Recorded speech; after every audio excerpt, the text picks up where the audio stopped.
मेरा सादर प्रणाम। मैं गोरखपुर की मिट्टी हूँ और मैंने इसे अनेक रूपों में ढलते देखा है। मुझे जिसने छुआ उसने इतिहास रचा, चाहे वो महान योगी गुरु गोरखनाथ हो या गौतम बुद्ध जैसे महात्मा। अगर एक और भारत के आजादी के दीवानों ने अपने लहू से मुझे सींचा, तो दूसरी ओर प्रेमचंद की लेखनी और भाषा ने मुझे नई परिभाषा दी। मेरे रोम रोम में छिपी है एक रोचक गाथा। कहानी शुरू करते हैं मेरे नाम की गाथा से।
मेरा नाम युगों युगों से चले आ रहे नाथ पंथ और इसके प्रवर्तक महायोगी मत्स्येंद्र जी के शिष्य महायोगी गुरु गोरखनाथ बाबा पर रखा गया है, जिनका योगदान योग के व्यावहारिक पक्ष को जन जन तक प्रसिद्धि दिलाने हेतु भी है।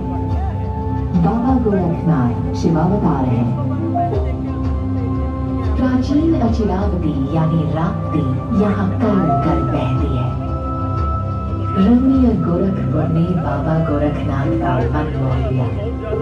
धीरे धीरे ये बात फैलने लगी कि महायोगी गोरखनाथ खिचड़ी के लिए अन्न की भिक्षा मांगते हुए यहाँ आए। ज्वाला देवी में गोरख डिब्बी जल रही है, पानी गर्म हो रहा है, केवल अन्न की प्रतीक्षा है। बस फिर क्या था, हजारों श्रद्धालुओं ने खप्पर में खिचड़ी भरना आरंभ किया। ये मकर संक्रांति का पुण्य समय था। आज तक मकर संक्रांति पर्व पर श्रद्धालु खिचड़ी चढ़ाने आ रहे हैं। एक पूरे माह तक चलता है ये आयोजन। मकर संक्रांति का महीना गोरखनाथ जी की योग सिद्धि का सांस्कृतिक एवं आध्यात्मिक प्रतीक है।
के ही प्रख्यात योगीराज गंभीरनाथ जी की प्रसिद्धि तीनों योगों की सिद्धि हेतु जानी जाती है एवं महंत दिग्विजयनाथ जी का योगदान स्वतंत्रता संग्राम में होने के साथ साथ गोरखपुर विश्वविद्यालय की स्थापना में अमूल्य है।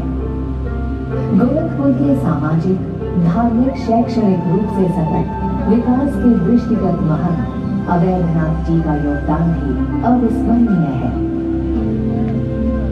गोरखपुर की मिट्टी और गौतम बुद्ध का संबंध अटूट है।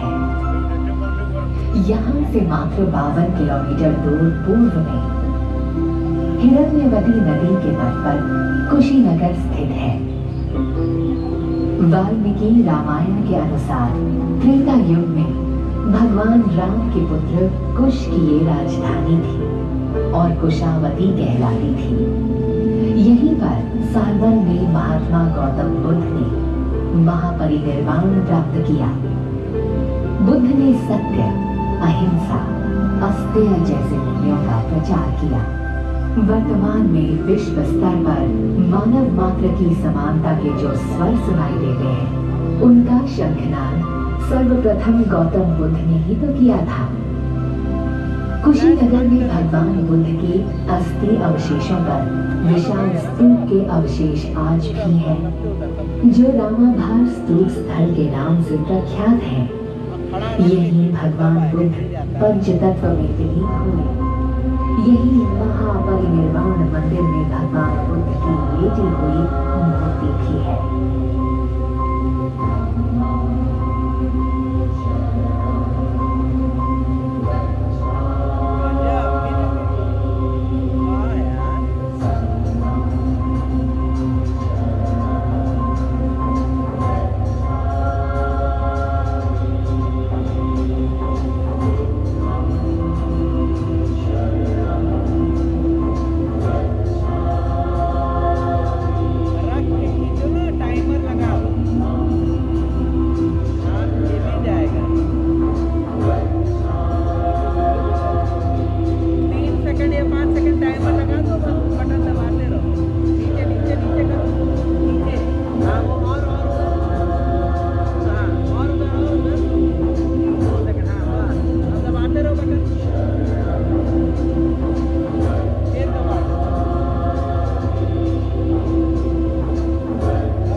बुरा जो देखन मैं चला, बुरा न मिले कोई। जो दिल खोजा आपना, मुझसा बुरा न कोई। संत कबीर के ये दोहे आज भी प्रासंगिक हैं। 15वीं सदी के भक्तिकालीन कवि संत कबीर ने अपनी सीधी सरल कविताओं से समस्त विश्व पर छाप छोड़ी। गोरखपुर शहर से पश्चिम दिशा में 29 किलोमीटर दूर आमी नदी के तट पर स्थित मगहर संत कबीर का समाधि स्थल है।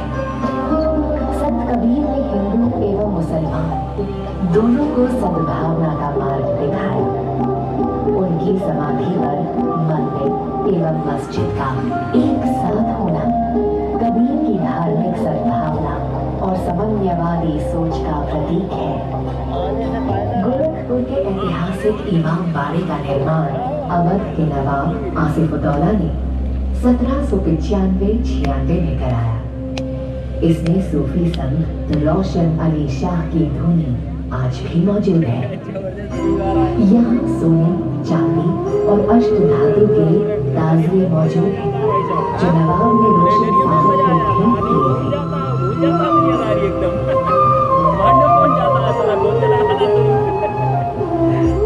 अंदर हमने भी बैठ के देखा है।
भारत के स्वतंत्रता संग्राम में गोरखपुर अग्रणी रहा।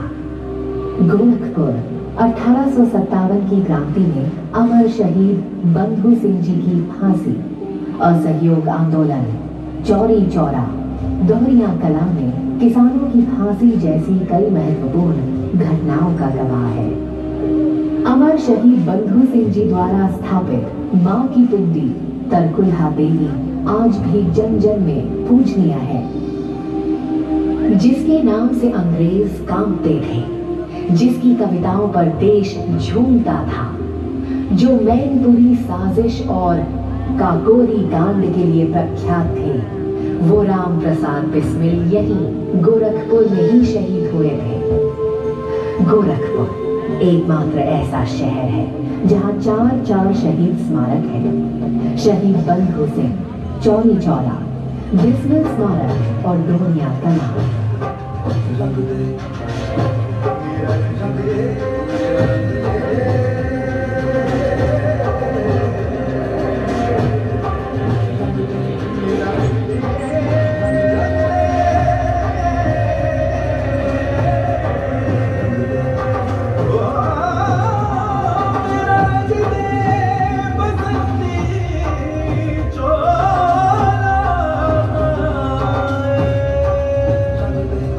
रंग दे बसंती चोला रंग दे रंग दे रंग दे बसंती चोला माए रंग दे जिस चोले को पहन शिवाजी खेले अपनी जान पे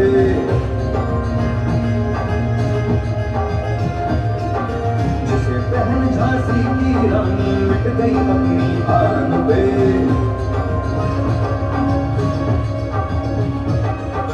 जिस चोले को पहन शिवाजी खेले अपनी जान पे जिसे पहन झांसी की रानी मिट गई अपनी आन पे आज उसी को पहन के निकला हम मस्तों का टोला आज उसी को पहन के निकला हम मस्तों का टोला मेरा रंग दे बसंती चोला मेरा रंग दे बसंती चोला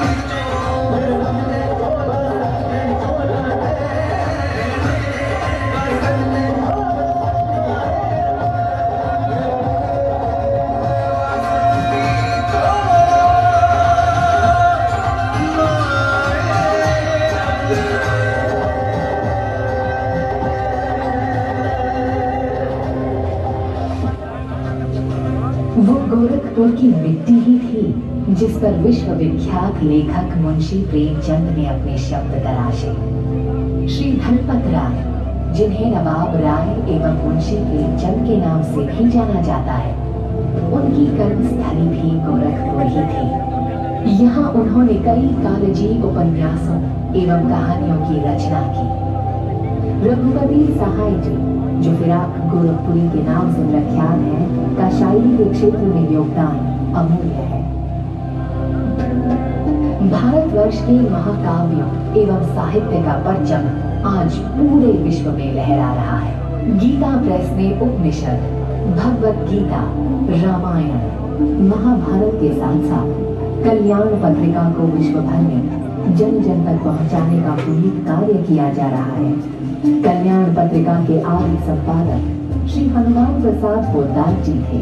हिंदी, अंग्रेजी तथा अन्य भारतीय भाषाओं में 1600 पुस्तकों का प्रकाशन मुद्रण गीता प्रेस में आज भी होता है।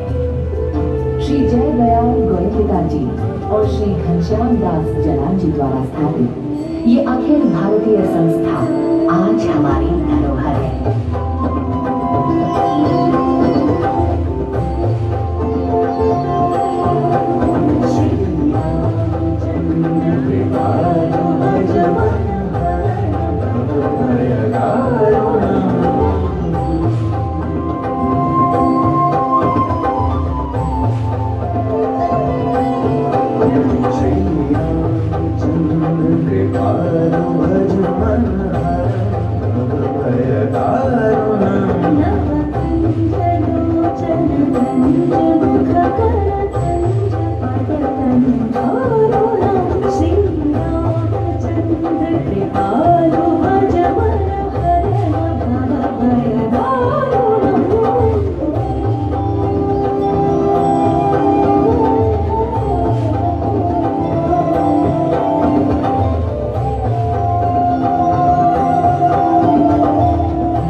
और धार्मिक धरोहरों के साथ ही शिल्प के क्षेत्र में भी विश्व विख्यात है। शहर से 15 किलोमीटर दूर औरंगाबाद गांव टेराकोटा हस्तशिल्प के लिए विश्व भर में प्रसिद्ध है। यहाँ के शिल्पियों ने देश विदेश में कला का प्रदर्शन किया है। ये मूर्तियां एक खास मिट्टी से बनती है जो यहाँ गांव के तालाब से ली जाती है। बिना रंग मिलाए बनाई जाने वाली ये मूर्तियां एक विशेष तापमान पर पकाई जाती है कि इनका लाल रंग वर्षों तक फीका नहीं पड़ता। 1885 में गोरखपुर रेल लाइन से जुड़ा और पूर्वोत्तर रेलवे का मुख्यालय बना। पर कितने लोग ये जानते हैं कि 2013 के विस्तारण के बाद गोरखपुर का रेलवे प्लेटफॉर्म विश्व का सबसे लंबा प्लेटफॉर्म है। 1366.33 मीटर की लंबाई वाला ये प्लेटफॉर्म किसी को भी अचंभित कर देगा।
गोरखपुर एक नवीन एवं प्राचीन भारत का अद्भुत मेल है और इसे प्रकृति से वरदान में लगभग 737 हेक्टेयर में फैला रामगढ़ ताल मिला है।